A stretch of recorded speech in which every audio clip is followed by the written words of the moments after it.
बोला साहेब.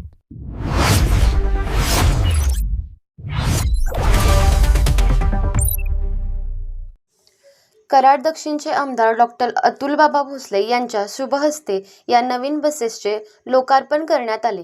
नवीन बसेसमुळे कराड आगारातील प्रवाशांना अधिक सुरक्षित, आरामदायी आणि दर्जेदार बस सेवा उपलब्ध होण्यास मदत होणार आहे. यावेळी आमदार डॉक्टर अतुलबाबा भोसले यांनी प्रवाशांनी या नवीन बसेसचा जास्तीत जास्त लाभ घ्यावा असे आवाहन केले. तसेच कराड आगारासाठी भविष्यात आणखी नवीन बसेस उपलब्ध करून देण्यासाठी आवश्यक पाठपुरावा करण्याचे आश्वासन त्यांनी दिले. लोकार्पण सोहळ्यानंतर आमदार डॉक्टर अतुलबाबा भोसले यांनी आगारातील कर्मचाऱ्यांशी संवाद साधत त्यांच्या अडचणी आणि विविध प्रश्न जाणून घेतले. 5 नवीन राजमाता जिजाऊ बसेसच्या सेवेमुळे कराड आगाराच्या प्रवासी सेवेला आणखी बळकटी मिळणार असून प्रवाशांचा प्रवास अधिक सुरक्षित, आरामदायी आणि सुखकर होणार आहे. अशाच ताज्या बातम्यांसाठी आजच आमच्या चॅनलला लाईक, शेअर आणि सबस्क्राईब करायला विसरू नका. सुहास कांबळे, बोला साहेब न्यूज, कराड.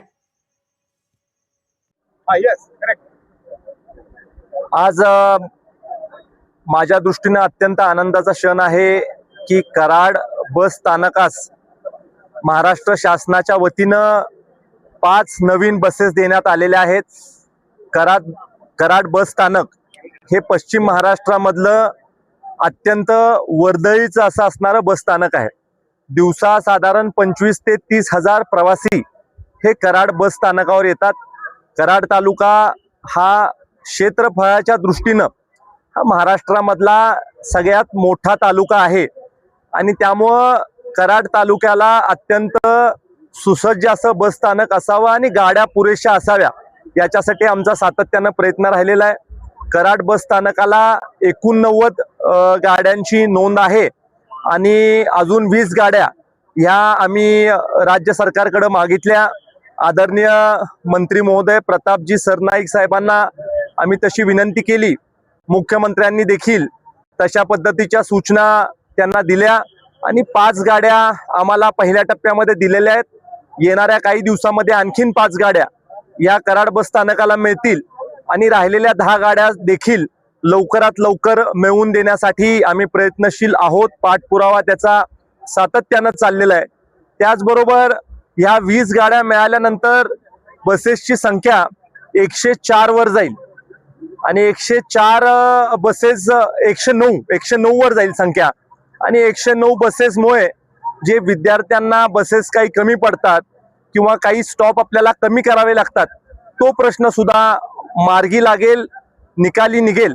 एकेकाळी आमचे स्वर्गीय आजोबा यशवंतरावजी मोहिते साहेबांचं धोरण होतं की गाव तिथं एसटी आणि आज देखील मला आनंद होतोय की लोकप्रतिनिधी म्हणून मला त्यांच्या धोरणानुसार काम करायची संधी मिळाली आणि त्यामुळं गाव तिथे एसटी तर आहेच पण जास्तीत जास्त लोकांचं कव्हरेज हे एसटीच्या माध्यमातून व्हावं याच्यासाठीचा आमचा प्रयत्न आहे. आपण जर का बघितलं तर अत्यंत चांगल्या प्रकारच्या गाड्या, अत्यंत चांगल्या प्रकारची बसण्याची व्यवस्था महाराष्ट्र शासनाच्या माध्यमातून निश्चित केलेल्या सगळ्या एसट्यांमध्ये आपल्याला बघायला मिळते. मी आदरणीय मंत्री महोदय प्रतापजी सरनाईक साहेबांचं मतदारसंघाच्या वतीनं लक्ष आभार व्यक्त करतो आणि येणाऱ्या काळामध्ये राहिलेल्या गाड्या देखील लवकरात लवकर मिळाव्यात अशा पद्धतीची अपेक्षा करतो. बोला साहेब.